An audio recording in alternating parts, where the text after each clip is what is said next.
Merhaba, ben Enes. Bugün başlıkta gördüğünüz bu iki akıllı saati detaylı karşılaştırma videosuyla birlikteyiz. İki akıllı saatin de detaylı incelemeleri kanalımda mevcut. Yukarıdaki kartlara ve açıklamalar kısmına linklerini ekliyorum. Yine güncel fiyatları için açıklamalar kısmında linkleri mevcut. Eğer ki bu video işinize yararsa beğenmeyi ve herhangi bir ücreti olmayan abone ol butonuna basarsanız da çok sevinirim. Şimdi detaylı bir şekilde karşılaştırmaya başlayalım. Görebildiğiniz gibi ilk olarak tasarımsal olarak bu bir dikdörtgen saat. Bu ise tam olarak kare denebilir ekran açısından. Fit 2 modelinde 1.74 inçlik bir ekran bulunurken Xiaomi'nin Watch 3 modelinde 1.75 inçlik bir ekran bulunuyor. İki akıllı saatte de AMOLED bir ekran kullanılmış. Yani şu an siz bu resmi kameradan görüyorsunuz ancak ben böyle çıplak gözle baktığım zaman hani Xiaomi'nin ekranının biraz daha böyle albenisinin yüksek olduğunu söyleyebilirim. Renkleri biraz daha kontrastlı, yüksek bir şekilde veriyor. Burada ekran olarak en önemli farklılık Xiaomi'nin akıllı saatinde 60 Hz'lik bir ekran yenileme oranı mevcut. Şöyle görebildiğiniz gibi hani çıplak gözle bile rahat bir şekilde fark edebiliyorsunuz.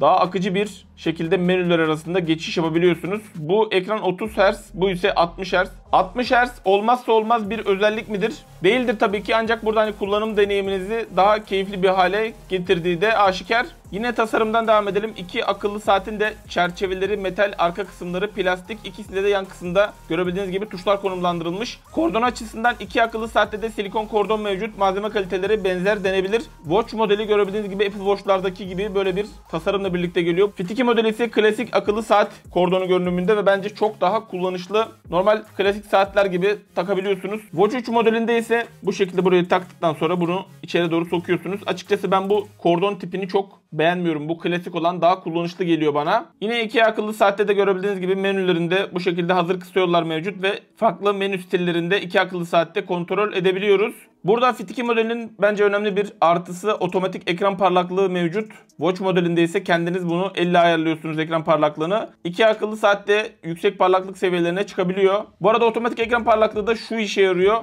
Yani bulunduğunuz ortamın ışığına göre ekran parlaklığını ayarlayabiliyor. Örneğin diyelim dış mekana çıktığınız zaman ekran parlaklığını arttırırken iç mekanda veya karanlık ortamlarda da ekran parlaklığının seviyesini düşürüyor. Bence olmazsa olmaz bir özellik. Ben bu özelliği oldukça önemsiyorum. İki akıllı saatte de devamlı açık ekran özelliği mevcut.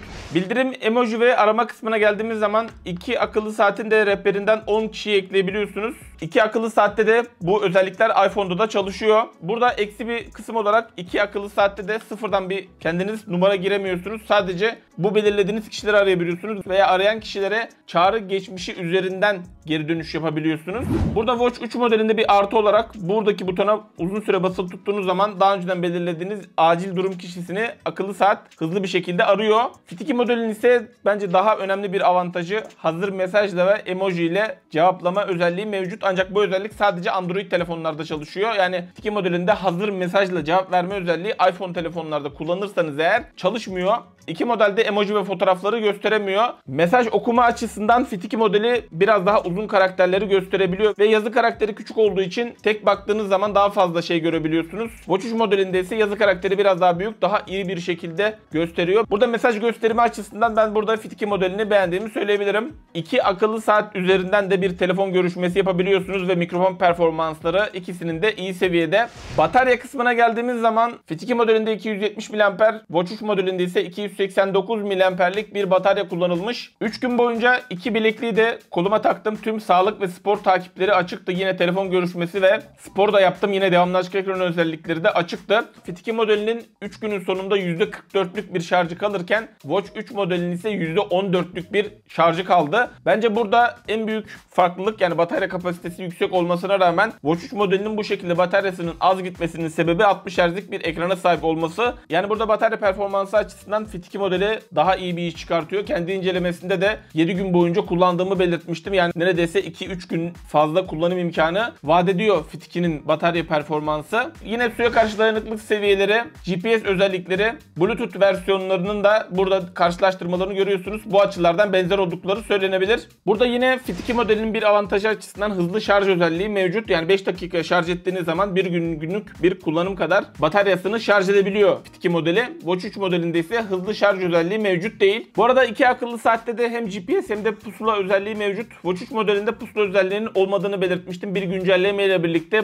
pusula özelliği aktif hale getirildi. Burada sağlık izleme kısmında Fit 2 modelinde 24 saat boyunca kandaki oksijen miktarını ölçme özelliği mevcut. Burada Watch 3 modelinde bunu ölçemiyor. Burada Mi Band 7 modeli bile 24 saat boyunca SpO2 yani kandaki oksijen miktarı değeri konusunda bir uyarı özelliği bulunurken yani Watch 3 modeline neden bu özelliği eklemezler? Gerçekten anlamak mümkün değil. Burada Fit 2 modelinde görebildiğiniz gibi otomatik SpO2 özelliği ve düşük kandaki oksijen miktarı uyarı özelliği mevcut. Diğer özelliklerde de stres, uyku takibi, nabız takibi konusunda iki bileklikte de 24 saat boyunca bunların takibini gerçekleştirebiliyor.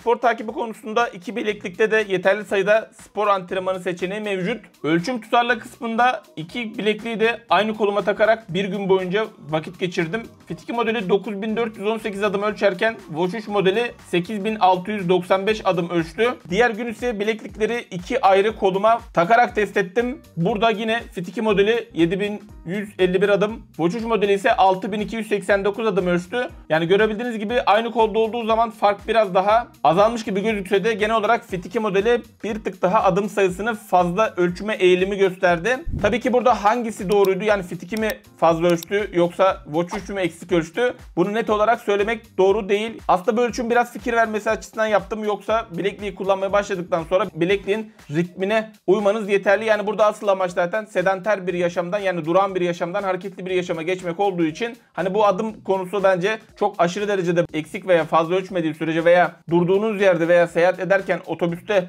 adım sayısı artmadığı sürece herhangi bir problem teşkil etmiyor. Yani bu iki bileklikte de adım sayarının kendiliğinden artması gibi bir durumu gözlemlemedim. 35 dakikalık bir ağırlık antrenmanı gerçekleştirdim ve göğüsten profesyonel olarak nabız ölçen Polar'ın H2 nabız saatiyle akıllı saatlerin nabız değerlerini karşılaştırdım. Maksimum nabız açısından Polar 153 nabızı gösterdi. Burada maksimum nabız açısından Fit 2 modeli birebir aynı değeri gösterdi. Ortalama nabız olarak Polar 115, Fit 2 modeli 114, Watch 3 modeli ise 111 nabızı gösterdi. Yakılan kalori olarak da değerleri görüyorsunuz. Burada Fit 2 modeli neredeyse Polar'la benzer hassasiyette nabzımı ölçebildi. Bence burada nabız açısından Fit 2 modeli biraz daha iyi denebilir. Onları tam olarak size yansıtamadım ancak hani nabzın anlık olarak yükselmesi ve düşmesi durumunda da Fit 2 modeli buna daha hızlı bir şekilde tepki veriyor. Örneğin diyelim nabzınız 110, 160, 170'lere çıktığı zaman Watch 3 modeli böyle bir 20-30 saniye gecikmeli bir şekilde geldi. Fit 2 modeli ise yine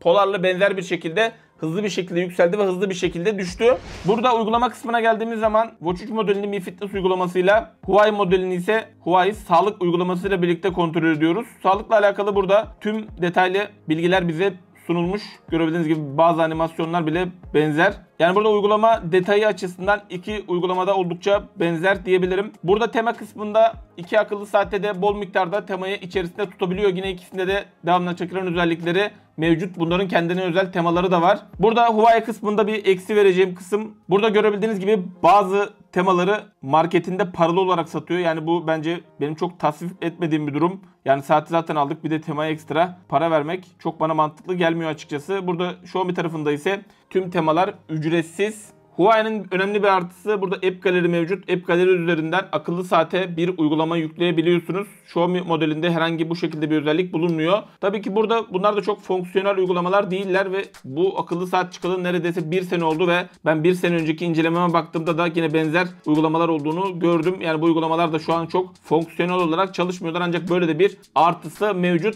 Burada Fit 2 modelinin bence en önemli artılarından birisi içerisinde kullanılabilir 23 GB'lık bir depolama alanıyla birlikte gelmesi ve bu sayede içerisine müzik yükleyip kendi kulaklığınızı bağlayarak telefondan bağımsız bir şekilde akıllı saat üzerinden müzik dinleyebilmeniz Huawei Fit 2 modelinin en önemli artılarından birisi. Evet, burada genel olarak bir toparlayacak olursak Fit 2'nin artılarının daha fazla olduğunu görüyorsunuz. Gerçekten de hani özellik bakımından düşünüldüğü zaman Fit 2 modeli benzer fiyata çok daha fazla özellik sunuyor. Burada Watch 3 modeli modelinin en önemli artısı 60 Hz'lik bir ekrana sahip olması. İki akıllı saati de iPhone'lar üzerinden sorunsuz bir şekilde kullanabilirsiniz. Kendi incelemelerinde daha detaylı bir şekilde bu konuyu anlattım. Burada Huawei'nin bence en önemli eksi kısmı Huawei Sağlık uygulaması Google Play'de bulunmuyor. App Gallery uygulamasını yükleyip oradan indirmeniz gerekiyor veya kendi Huawei'nin sitesine girip Huawei Sağlığı oradan indirmeniz gerekiyor. Yani Huawei gerçekten çok iyi bir iş çıkartıyor fiyat performans açısından bu bileklikte. Bunu gören Apple'da veya Amerika'da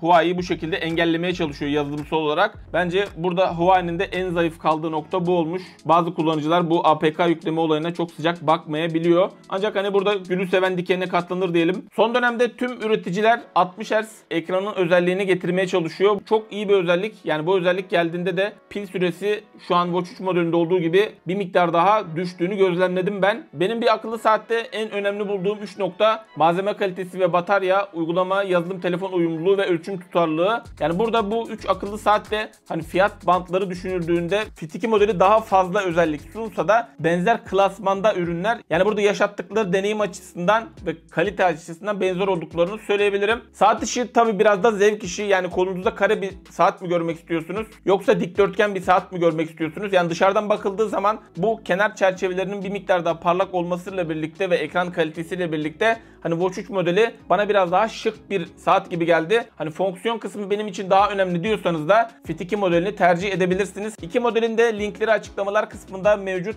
Bu tarz objektif incelemelerime devam edebilmem için beğendiğiniz modeli aşağıdaki bağlantıları kullanarak alırsanız şimdiden teşekkür ederim. İki modelin de detaylı incelemeleri YouTube kanalımda mevcut. Yukarıdaki i'ye ve açıklamalar kısmına ekliyorum. Siz hangi modeli tercih ederdiniz? Yorumlar kısmında belirtin lütfen. Yeni videolarımı kaçırmamak için kanalıma abone olmayı unutmayın. Bir sonraki videoda görüşmek üzere. Hoşça kalın.